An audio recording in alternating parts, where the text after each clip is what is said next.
morning and a very warm welcome to the Thumb English. I am Pradosh Sharma with you and you are watching News Flash.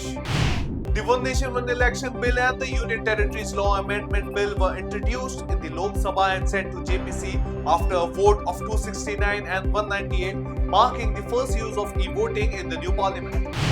The Bhasmashankar temple, abandoned after the 1978 riots, were unearthed during an anti-encroachment drive, gaining prominence during UP CM Yogi Adityanath's assembly address.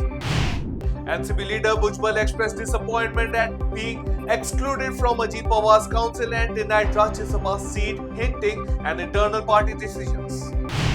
The US State Department encouraged Americans in India to enroll in STEP for safety and updates, emphasizing the importance of routine communication during emergencies.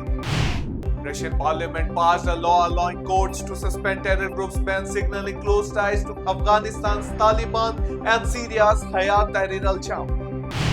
NATO assumed responsibility for military aid to Ukraine, ensuring continuity amid concerns over US support under incoming President Donald Trump.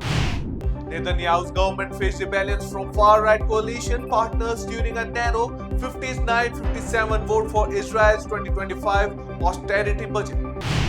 Amit Shah accused Congress of altering the constitution 77 times during its 55-year-old rule, dismissing claims that BJP aims to change the constitution.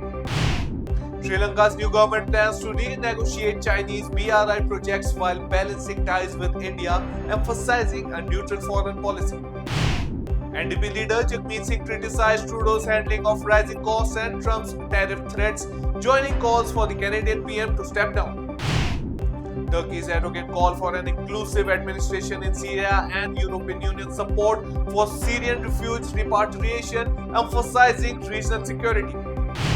Amit Shah accused Congress of carrying colonial legacies by opposing Bharat as the country's sole name during the constitution debate in the Rajya Sabha.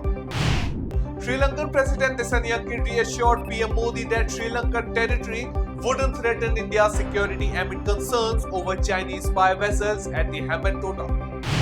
Carrying tote bags highlighting issues Bangladesh minority oppression, Priyanka Gandhi and opposition MPs protested during the winter session. On the fifth day of the Australia vs India third test match in Gama, India were all out for 260 and Australia with 185 run lead. With the rain affecting the game, the match is likely to end in a draw, but India will be looking to force a result in order to boost their WTC final hopes. So that's all for the headlines of the day. For more updates, download the app and keep watching Rhythm.